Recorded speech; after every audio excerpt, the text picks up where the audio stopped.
السلام عليكم ورحمة الله وبركاته. الحمد لله رب العالمين. الصلاة والسلام على أشرف الأنبياء والمرسلين وعلى آله وأصحابه أجمعين. أما بعد. സഹോദരങ്ങളെ, ശക്തമായ ഈ ചൂടുകാലത്ത് 10-14 മണിക്കൂർ ദാഹവും വിശപ്പും സഹിച്ച് നാം നോമ്പെടുത്തുകൊണ്ടിരിക്കുന്നു. ഒരുപാട് പ്രതിഫലം ലഭിക്കും. വന്നുപോയ തിന്മകളൊക്കെ പുറക്കപ്പെടും.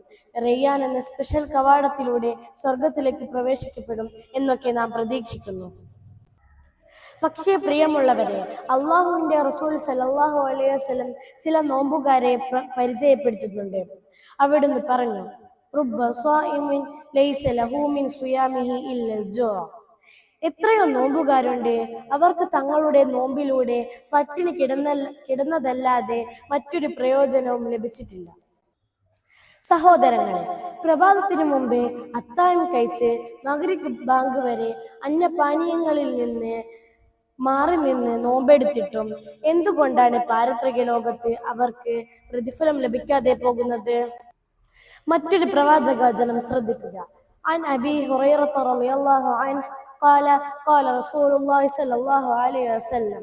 അള്ളാഹുവിന്റെ തിരുദൂതർ സല്ലല്ലാഹു അലൈഹി വസല്ലം പറഞ്ഞു, من لم يدع قول الزور والعمل به فليس لله حاجة في أن يدع طعامه وشرابه.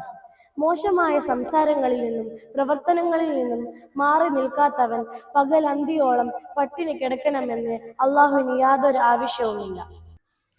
അതേ സഹോദരങ്ങളെ, നോമ്പ് നമ്മുടെ ആമാശയത്തിന് മാത്രം പോരാ.